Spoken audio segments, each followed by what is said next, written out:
नमस्कार, वंदे मातरम। मैं हूं श्यामगिरी। आप देख रहे हैं हमारा चैनल मुद्दा भारत का।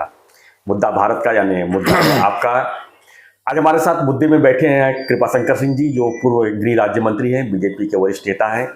हम इनसे कुछ राजनीतिक चर्चा करेंगे, खासकर महाराष्ट्र और उत्तर प्रदेश दोनों के बारे में।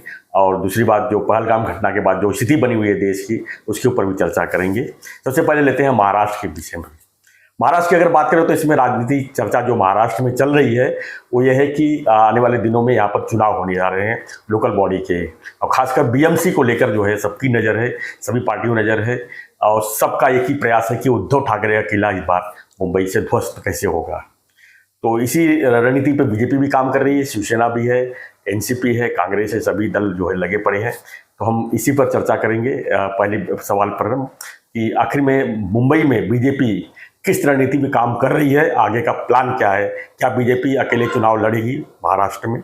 इस पर हम सर सवाल यही है। सबसे पहले आपका स्वागत है। आपका नमस्कार। वंदे मातरम। मुद्दा भारत का हो या मुद्दा महाराष्ट्र हो या मुद्दा उत्तर प्रदेश का, मुद्दा होता है जी। मैं आपके इस टॉक शो का स्वागत करता हूं और आपको साधुवाद भी देता हूं कि आपके व्यूअर लगातार बढ़ रहे हैं जी। लोगों को मुद्दे का हल निकलता दिखाई पड़ रहा है जी। आपने मुझसे सवाल किया, पूछे, मतलब कुछ जानकारियां हासिल करने की बात करी कि क्या मतलब भारतीय जनता पार्टी अकेले चुनाव लड़ेगी। जी। पहली बात तो हमारे नेता महाराष्ट्र के आदरणीय मुख्यमंत्री देवेंद्र फडणवीस साहब ने साफ शब्दों में कह दिया है कि हम 3 दल इकट्ठे हैं, हम जो भी अगला चुनाव होगा हम मिलकर लड़ेंगे और जहां हमको कम ज्यादा होगा हम लोग अंडरस्टैंडिंग से लड़ेंगे। जी। इसलिए एक तो मुद्दा साफ है कि भारतीय जनता पार्टी अकेले चुनाव नहीं लड़ी। भारतीय जनता पार्टी अपने जो 2 दल हैं, चाहे वो राष्ट्रवादी जिसका नेतृत्व अजित पवार जी कर रहे हैं, दूसरी शिवसेना जिसका नेतृत्व एकनाथ शिंदे जी कर रहे हैं, ये तीनों मिलकर चुनाव लड़ेंगे। खासकर मुंबई, ठाणे, नासिक और नई मुंबई की अगर बात आती है तो वहां पर बीजेपी अकेली तैयारी कर रही है, ऐसा इंटरनल खबर है। इस पर तो आपको कुछ बोलना ही पड़ेगा। पार्टी तो हर वार्ड पे करेगी ना। एकनाथ शिंदे जी भी उनकी पार्टी हर वार्ड पे करेंगे, अजित पवार जी हर वार्ड पे करेंगे। तो हम जो कर रहे हैं, अगली महापालिका जो आए मुंबई की और बाकी थाना की, मीरा भाईंदर, वसई विरार, कल्याण, भिवंडी, उल्लासनगर, पनवेल, नई मुंबई, ये सब जगहों पे जो है वो पार्टी मतलब तीनों मिलकर लड़ेंगे, जहां जैसी जरूरत लड़ेंगे। और मैं कह सकता हूं कि आज का जो परफॉर्मेंस है, आज की जो सरकार आई है देवेंद्र फडणवीस साहब के नेतृत्व में और हमारे 2 दलों के साथ का जो सहयोग है, इससे मैं आज कह सकता हूं, न तो मैं ज्योतिषी हूं न कोई मतलब भाग्य बताता हूं, लेकिन एक कहावत है कि अनुभव कभी गलत नहीं होता, अनुमान गलत होता है। जी। तो मैं अनुभव को मान के कर रहा हूं कि इस सब जगहों पे भारतीय जनता पार्टी और अपने सहयोगी राष्ट्रवादी और शिवसेना ये तीनों मिल करके पूरे महाराष्ट्र में जो भी महापालिका है वहां महापौर उपमहापौर क्रमशः इसी दल के बनेंगे। अक्सर चर्चा ये हो रही है कि उद्धव ठाकरे, राज ठाकरे साथ में आएंगे। फिर दूसरी बात चर्चा होती है कि उद्धव ठाकरे बीजेपी के संपर्क में है, आने वाले लोकल बॉडी चुनाव में बीजेपी जो है उद्धव ठाकरे को भी साथ में ले सकती है। फिर खबर ये भी आती है कि राज ठाकरे जो है आरोप लगा रहे हैं कि बीजेपी जो है स्थानीय पार्टियों को ख़त्म करने जा रही है, जैसे कि एनसीपी पार्टी पवार साहब की है, ठाकरे बंदूक खत्म करने की कोशिश कर रही है, जो कि कर नहीं पाएगी। ये सब चर्चाएं जो होती है, ये क्या डिस्टर्ब करती है? आपको क्या लगता है कि किस तरह की राजनीतिक हलचल इसमें है? ये अपनी सुविधा के अनुसार से वक्तव्य देते हैं जी। इनको कुछ लेना देना नहीं है, इनको न विकास से लेना देना है न इनको भविष्य से लेना देना है। आज इस देश में या महाराष्ट्र में देवेंद्र फडणवीस जी के नेतृत्व जो सरकार चल रही है, 2 हमारे मजबूत 2 एलाइज हैं, दोनों डिप्टी चीफ मिनिस्टर हैं, एक राष्ट्रवादी पार्टी है, एक शिवसेना पार्टी है, एक तरफ अजित पवार है, दूसरी तरफ एकनाथ शिंदे जी हैं। तो ये सब एक इतनी मजबूत स्थिति बनी हुई है कि विपक्ष बौखला गया है जी। उनके पास कोई शब्द नहीं, कोई योजना नहीं, कोई नीति नहीं, नियत नहीं। तो इस ढंग से उनको बयान बौखलाहट में दे रहे हैं, वो देते रहेंगे। लेकिन महाराष्ट्र की जनता, मुंबई के लोग, इन्होंने तय कर लिया है कि भारतीय जनता पार्टी के नेतृत्व में हमारे जो राष्ट्रवादी और शिवसेना पार्टी है अजीत पवार जी, एकनाथ शिंदे जी को साथ लेकर के पूरे महाराष्ट्र में, चाहे जिला परिषद हो, चाहे पंचायत समिति हो, नगर पालिका हो, नगर परिषद हो, महापालिका हो, हर जगह हमारी मतलब जैसे भारतीय जनता पार्टी की जो हमारी ये सहयोगी दलों के साथ हमारा ये है दल बना हुआ है, ये पूरी तरह से महापालिका में और जिला परिषद में सत्ता हमारी होगी।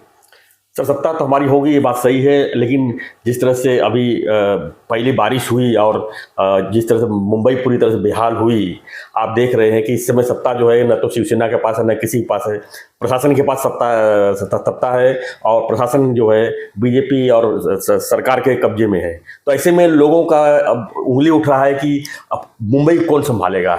उद्धव ठाकरे 25 साल में भ्रष्टाचार का आरोप लगा, उनके बस की बात नहीं है। तो दूसरा, बीजेपी भी क्या कर सकती है यहाँ पे? ऐसा है, कंटिन्यूटी विद चेंज जी। अतीत के नींव पर भविष्य का निर्माण। जो हमारा अतीत महापालिका का मुंबई गया है, मैं आरोप नहीं लगा रहा हूँ, फिर कह रहा हूँ, इन लोगों ने 30 साल में कुछ नहीं किया। अब साल 2 साल हुआ है, उनसे क्या अपेक्षा रख रहे हो? फिर भी गड्ढे भरे जा रहे हैं, फिर भी विकास का काम हो रहा है। बरसात का आना भी सब लोगों ने उसको स्वागत किया है, जरूरी था, पानी की किल्लत नहीं, इसलिए मैं इंद्र भगवान को भी प्रणाम करता हूँ। लेकिन मानसून थोड़ा पहले आया, ये सबकी बात है। और जो मेट्रो में कुछ जगहों से पानी भरने की नौबत आई, जिससे बड़ा नुकसान मेट्रो का भी हुआ, वो नहीं होना चाहिए था, लेकिन उसकी उपाय योजना करने का काम सरकार कर रही है, वो करेगी। इसलिए अगर बोलते हैं ना कि उल्टा चोर कोतवाल को डांटे, अगर आदित्य ठाकरे जी कहते हैं कि 2 साल में कुछ नहीं हुआ, अरे अपने कार्यकाल को देखो, अपने पार्टी कार्यकाल को देखो, क्या किया तुमने, मुंबई क्या बना दिया। ये तो 107 बरस में इतनी बड़ी बरसात आई है जी, इतना बड़ा मतलब मानसून का आना हुआ है 107 ईयर्स के बाद। इसलिए मुझे लगता है कि इस पर टीका टिप्पणी नहीं होनी चाहिए, मिल करके काम करना चाहिए। जनता की बेहतरी के लिए काम हो रहा है, इसलिए जो भी आरोप लगाए जाते हैं बेबुनियाद है। अब आते हैं थोड़ा सा राष्ट्रीय राजनीति के ऊपर। पहलगाम घटना के बाद जिस तरह से देश की इस समय व्यस्तता देख रहे हैं आप, जिस तरह से स्थिति देख रहे हैं, सिंदूर ऑपरेशन के बाद जिस तरह से एक तरह से युद्ध ही हुआ समझ लो भारत पाकिस्तान कुछ ही दिन का, उसके बाद अब सांसद का टीम जो है विदेश भी गई हुई है।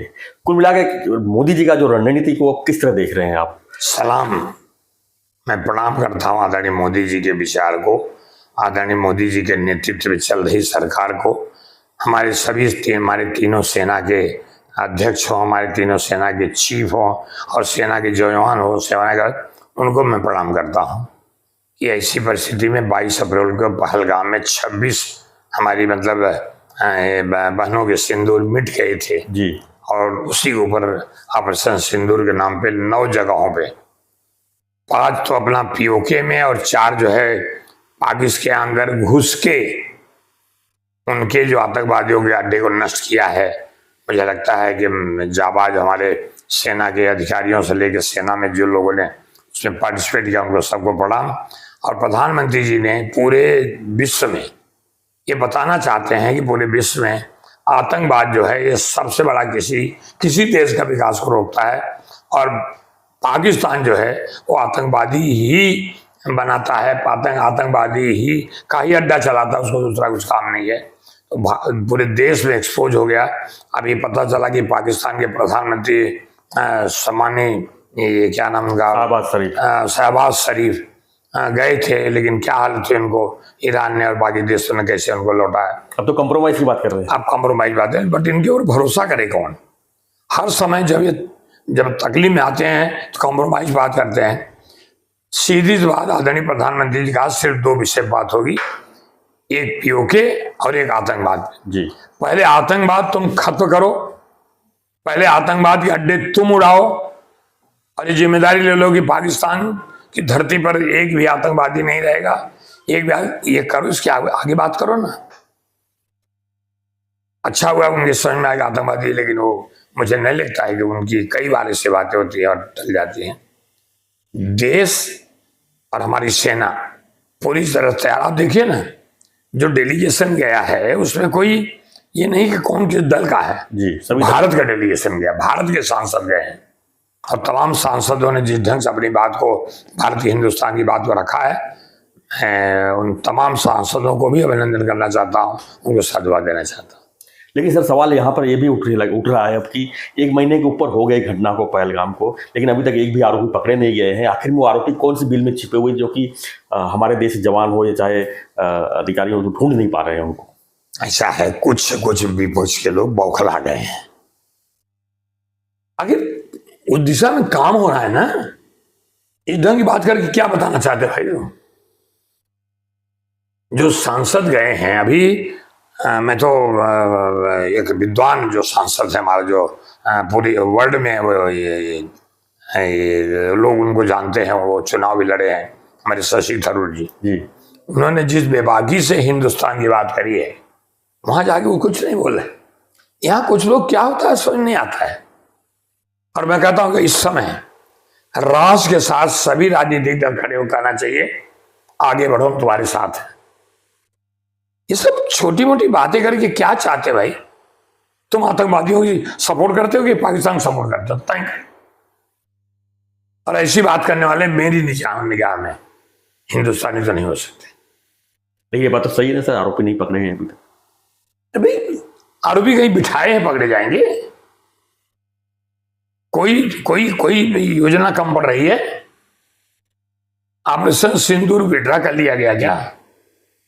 आज हमारे लोग काम नहीं कर रहे हैं क्या? बॉर्डर सेना नहीं है क्या? ये कौन सा मतलब है कि आरोपी पकड़े नहीं गए? अरे साले, मतलब उन आतंकवादियों को मतलब 4 थे ना, 100 के ऊपर मारे गए हैं जी। हो सकता है उसमें मर गए, नहीं मर गए तो मारे जाएंगे। हमेशा देश ने कहा है कि भारत ने कि मतलब छेड़ोगे तो छोड़ूंगा नहीं। और मुझे लगता है आतंकवाद का सफाया होने तक हमारे भारतीय की सेना, हमारे मतलब जल थल और नभ सेना, ये सब इकट्ठे होकर के प्रधानमंत्री नरेंद्र मोदी जी के नेतृत्व में चलने वाली सरकार और पूरा देश, हर दल साथ में है। अभिषेक बनर्जी होगा हमारी आपकी मतलब मनभेद होगी चुनाव मतभेद, सुप्रिया सुले हमारा मतभेद हो सकता है यहाँ राजनीति का, लेकिन राष्ट्र के बारे में मतभेद नहीं होना चाहिए।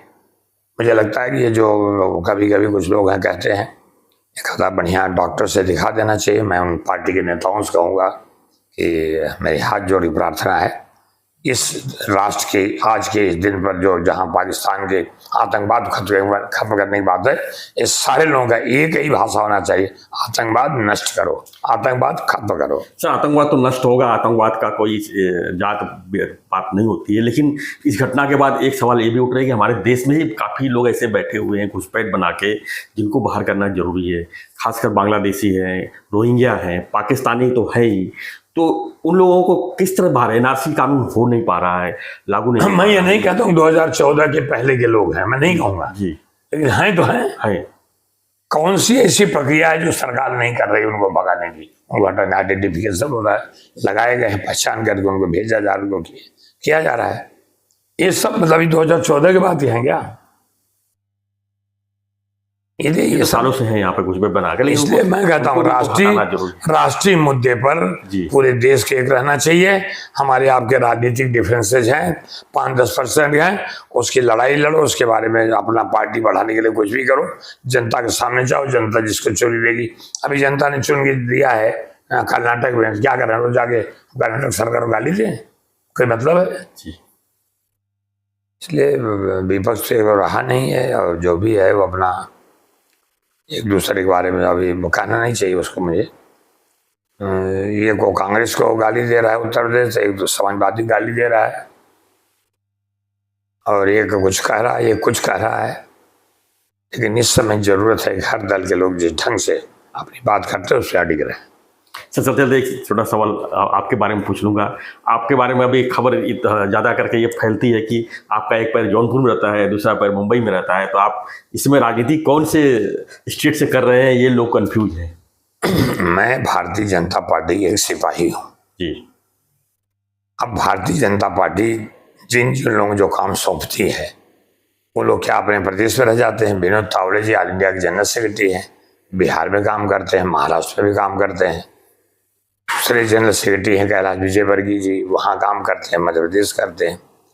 मैं जौनपुर से लोकसभा का भारतीय जनता पार्टी का प्रत्याशी रहा। चुनाव में सफल नहीं हुआ, लेकिन पार्टी वो जो लोग थे जो दिन रात लगे थे, उनके साथ मिल करके उनको समस्या को बांटना, आगे पार्टी मजबूत कैसे हो, अगला लोकसभा चुनाव जब भी लोकसभा कैसे जीते, इस पर काम कर रहा हूँ। जहाँ तक सवाल मेरी कर्म भूमि महाराष्ट्र के, महाराष्ट्र की मिट्टी ने कृपाशंकर को कृपाशंकर बनाया है, महाराज छोड़ने का सवाल ही नहीं उठता है। लेकिन जहाँ जैसी जरूरत होगी वहाँ मतलब हमारा पार्टी जो आदेश देगी, हम पार्टी के आदेश, पैर जब होते हैं तो दोनों वहाँ जाते हैं, दोनों यहाँ रहते, एक ही पैर नहीं जाता है, दोनों पैर जाते हैं साथ में, फिर यहाँ आते हैं, दोनों पैर यहाँ भी काम करते हैं। और मैं चाहूँगा कि ईश्वर इतनी शक्ति दे कि जो भी काम भारतीय जनता पार्टी मेरे ऊपर सौंपे उसको मैं निभा सकूँ, उसको पूरा करूँ और करने की कोशिश करूँ। धन्यवाद सर, ईश्वर जरूर शक्ति देंगे आपको। आप हमारे साथ हमको समय दिए उसके लिए बहुत बहुत धन्यवाद। तो ये थे कृपाशंकर सिंह जी, पूर्व गृह राज्य मंत्री जी। तो हम इनसे चर्चा कर रहे थे खासकर महाराष्ट्र और देश की राजनीति के ऊपर। तो आपकी कुछ प्रतिक्रिया रहेगा फ्रेंड्स, हमें जरूर कमेंट बॉक्स में लिखिए और बने रहिए हमारे साथ ऐसी खबरों के लिए। देखते रहिए चैनल मुद्दा भारत का। चैनल को लाइक शेयर और सब्सक्राइब जरूर कीजिए। धन्यवाद सर। वंदे मातरम। जय हिंद।